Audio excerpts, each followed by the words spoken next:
तो मूवी के स्टार्ट होते ही हम जेकब नामी एक आदमी को देखते हैं जो स्पेस सूट पहने जंगल में घूम रहा था। एकदम से जेकब की आंख खुलती है और हमें मालूम होता है कि अभी जो हमने देखा वो सिर्फ जेकब का ख्वाब था। असल में जेकब एक एस्ट्रोनॉट है और इस वक्त अपनी स्पेसशिप के अंदर है। हेडक्वार्टर से मैसेज मिलने पर वो अपनी वीडियो कॉल ऑन करता है जिसके जरिए जमीन पे मौजूद उसके डिपार्टमेंट के सभी लोग अब उसे देख पा रहे थे। जेकब स्पेस की सोलो जर्नी पर था, यानी वो अकेला स्पेस में गया था और आज उसका 179वां दिन था, जिसकी वजह से सब उसे मुबारकबाद दे रहे थे। अभी तक सब कुछ बहुत शानदार चल रहा था। उसका स्पेस मिशन था कि स्पेस में मौजूद चोपड़ा क्लाउड की इन्वेस्टिगेशन करना, जो कि जुपिटर प्लैनेट के पीछे था। ये एक ऐसा अलजी डस्ट से बना हुआ बादल था जो बहुत ही रोशन नजर आता था। जेकब अपने डिपार्टमेंट में बताता है कि बस वो सिर्फ एक हफ्ते बाद चोपड़ा क्लाउड के अंदर होगा और उसकी इन्वेस्टिगेशन करेगा। उसके बारे में सारी मालूमात वो इस दुनिया में देगा। यहाँ जेकब ये कॉल डिस्कनेक्ट करता है। दूसरी तरफ जेकब की वाइफ उसके हेडक्वार्टर में कांटेक्ट करती है और न्यूरोस्पेस प्रोग्राम के लोगों को बताती है कि वो जेकब से अलग हो रही है। वो अब जेकब के साथ नहीं रहना चाहती क्योंकि मुश्किल वक्त में जेकब उसके साथ नहीं था। वो प्रेग्नेंट थी, लेकिन क्योंकि जेकब उसके साथ नहीं था उसका ख्याल नहीं रख पाया, तो ऐसे में उसका बेबी पैदा होने से पहले ही मर चुका है और इसी वजह से वो अब अपने हस्बैंड को छोड़ रही है। न्यूरोस्पेस प्रोग्राम वाले ये खबर जेकब को नहीं देते क्योंकि वो अर्थ से बहुत दूर एक बहुत अहम मिशन पर था और ये खबर उसकी दिमागी हालत खराब कर सकती थी। अपनी स्पेसशिप में जेकब अभी सो रहा था कि अचानक उसकी आंख एक डरावने ख्वाब से खुली, जिसमें उसने देखा कि उसके नाक, आंख, कान के अंदर कीड़े घुस रहे थे। वो जब उठा तो उसे पता चला कि उसका ख्वाब है। वो इन ख्वाबों से तंग आ चुका था क्योंकि ऐसे डरावने ख्वाब उसे पिछले कई दिन से आ रहे थे और ये एक साइन था उसके मेंटल हेल्थ के खराब होने का। उसकी मेंटल हेल्थ खराब होने के पीछे एक रीजन ये भी थी कि पिछले कई दिनों से उसकी वाइफ ने उससे बात करना छोड़ दी थी। वो स्पेस से जब भी अपनी वाइफ को कॉल करता उसकी वाइफ कॉल नहीं उठाती थी और अब उसकी वाइफ ने उसे छोड़ने का फैसला कर दिया था। ये बात तो उसे मालूम ही नहीं। अब उसे उसके हेडक्वार्टर से कॉल आती है जहाँ उसे बताया जा रहा था कि साउथ कोरिया की एक स्पेसशिप भी ऐसे ही किसी मिशन के लिए उस तक पहुँचने ही वाली होगी, लेकिन उसे अपना मिशन साउथ कोरिया के मिशन से पहले पूरा करना होगा।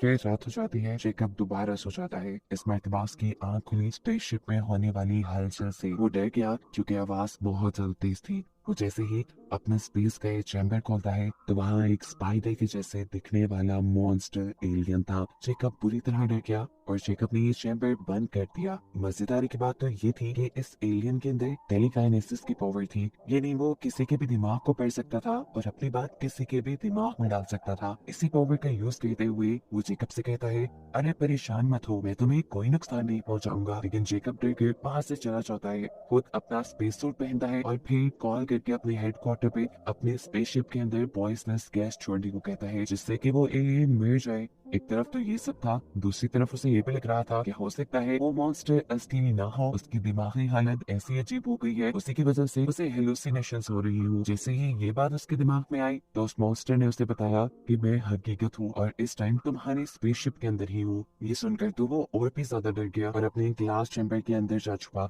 हेडक्वार्टर वाले अब तक पॉइजनस गैस भी रिलीज कर चुके थे, जिसके खत्म होने के बाद डरते हुए जेकब बाहर निकला और उसने उस चैम्बर का दरवाजा खोला जिसमें पहले वो स्पाइडर जैसा मॉन्स्टर था। अब बस यही उसके होश उड़ाने के लिए काफी था कि वो स्पाइडर अभी तक वहाँ जिंदा था। वो जेकब से कहता है, घबराओ नहीं, मैं तुम्हें कोई नुकसान नहीं पहुंचाऊंगा और ना ही मुझे तुम्हारे इस पॉइजन से कोई नुकसान पहुंचा है। अब जेकब उससे सवाल करता है, आखिर चाहते क्या हो तुम? जवाब में वो एलियन कहता है, मैं भी तुम्हारी तरह ही एक रिसर्चर हूँ और इस टाइम मैं तुम्हें जानना चाहता हूँ क्योंकि तुम मुझे बहुत ही अकेले लग रहे हो। यही वजह है कि मैं अपने आप को तुम तक आने से रोक नहीं पाया। उसकी ये सारी बातें सुनकर जेकब को और भी ज्यादा एंजाइटी हो रही थी, परेशानी हो रही थी, इसीलिए वो स्लीपिंग पिल्स लेकर सोने चला जाता है। अब जब जेकब सोकर उठा तो उसे अपनी वाइफ की बहुत सारी मेमोरीज दिखाई दे रही थी। जेकब इस मॉन्स्टर से पूछता है, क्या तुम ये सब कर रहे हो? क्या तुम मुझे ये सब दिखा रहे हो? एलियन कहता है, हाँ, क्योंकि मैं तुम्हारी तन्हाई दूर करना चाहता हूँ। खैर अब यहाँ पे ये मॉन्स्टर एलियन जेकब से कहता है, क्या तुम्हारे पास अंडे होंगे? क्योंकि उसे जेकब के दिमाग से पता चला था कि अंडे बहुत ही मजेदार होते हैं। जेकब कहता है, इस मिनट में मेरे पास अंडे तो नहीं है, लेकिन हाँ पीनट बटर है। वो एलियन को पीनट बटर टेस्ट करवाता है जो एलियन को बहुत पसंद आया। अब जेकब से ही बात करते हुए एलियन को पता चल कि वो यहाँ पर चोपड़ा क्लाउड के बारे में इन्वेस्टिगेशन करने के लिए आया है। एलियन जैसे पहले ही उस क्लाउड के बारे में बहुत कुछ पता था, वो जेकब को बताता है कि ये क्लाउड तब से यहाँ है जब से ये गैलेक्सीज बनी थी। साथ ही उसने जेकब को इन क्लाउड्स के बारे में थोड़ी सी और इन्फॉर्मेशन भी दी। ये बातें करने के बाद एलियन मॉन्स्टर उसे दोबारा उसकी वाइफ की मेमोरीज दिखाता है और फिर जेकब उससे सवाल करता है, तुम्हारा नाम क्या है? एलियन बताता है, मेरा कोई नाम नहीं, और जेकब उसका नाम हानूस रख देता है। ये मॉन्स्टर हर थोड़ी देर बाद जेकब को उसकी वाइफ की मेमोरीज दिखा रहा था, जिससे अब जेकब तंग आ चुका था क्योंकि उसकी वाइफ उससे काफी टाइम से नाराज थी और ये चीज उसे हर्ट कर रही थी। बार बार उसकी याद दिलाना उसे और हर्ट कर रहा था, इसीलिए अब मॉन्स्टर उसे उसकी वाइफ के बजाय उसकी डैड की मेमोरीज दिखाता है, जिससे देखकर वो और भी ज्यादा दुखी हो गया और उसने हानूस यानी एलियन को बताया कि मेरे डैड अब मर चुके हैं। अभी वो लोग ये बातें ही कर रहे थे कि उनकी स्पेसशिप के एक छोटे से ओपन चैम्बर से चोपड़ा क्लाउड का एक पार्टिकल उनकी स्पेसशिप के अंदर आ जाता है। ये देखकर जेकब बहुत खुश हुआ और उसने इस पार्टिकल को पकड़ने की कोशिश की, पर एलियन ने उसे बताया कि इन पार्टिकल्स को पकड़ा नहीं जा सकता। इनकी बातों के दौरान जेकब का स्पेसशिप के ऊपर से तो ध्यान हट ही गया था और ऐसे में वो चोपड़ा क्लाउड तेजी से उनकी स्पेसशिप की तरफ आ रहा था। स्पेसशिप बस तबाही हो जाती।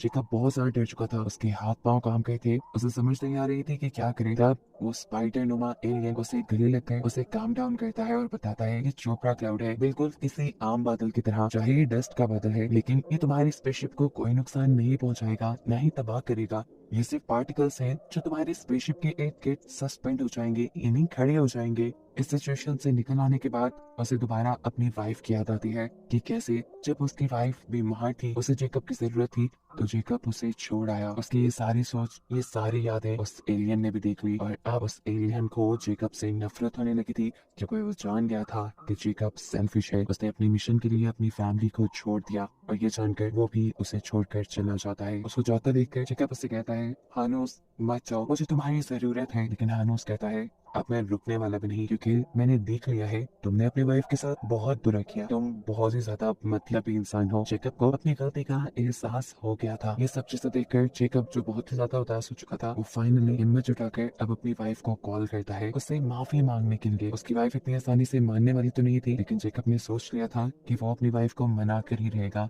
उसने अपने वाइफ से न सिर्फ माफी मांगी बल्कि उसे ये भी यकीन दिलाया कि आइंदा वो हमेशा उसके साथ रहेगा। यह उसका आखिरी स्पेस मिशन है, उसके बाद वो सिर्फ अपनी फैमिली को टाइम देगा। उसकी वाइफ जो भी उससे प्यार करती थी और उसे छोड़ना नहीं चाहती थी, सिर्फ इसलिए छोड़ रही थी कि वो सेल्फिश हो रहा था, वो जब ये नोटिस करती है कि जेकब दोबारा पहले जैसा हो गया है तो वो उसे माफ कर देती है और ये लोग एक साथ रहने का दोबारा वादा कर लेते हैं। ये सुनकर वो एलियन भी दोबारा वापस आ जाता है और जेकब से कहता है कि तुमने ये बहुत अच्छा किया कि तुमने माफी मांगे और तुम्हें गलती का एहसास हो गया। अच्छा सुनो, अब तुम आराम करो, कल तुम्हारे मिशन का बहुत इंपॉर्टेंट दिन है। कल तुम चोपड़ा क्लाउड के बड़े होल्स के दरमियान में होगे। चोपड़ा क्लाउड के बहुत सारे पार्टिकल्स अभी भी उसके इर्द गिर्द थे जिसे वो देख पा रहा था। अब वो सो जाता है और सुबह जब उठता है तो वो पूरी तरह अपने मिशन के लिए तैयार था। वो अपने हेडक्वार्टर से कांटेक्ट करता है जहां उसे मालूम होता है कि अब पूरा मुल्क उसे देखना चाह रहा है। उसका ये मिशन लाइव टीवी पर ब्रॉडकास्ट होगा। वो अब चोपड़ा क्लाउड के अंदर भी चला गया था जहाँ पूरा मुल्क उसे देख रहा था।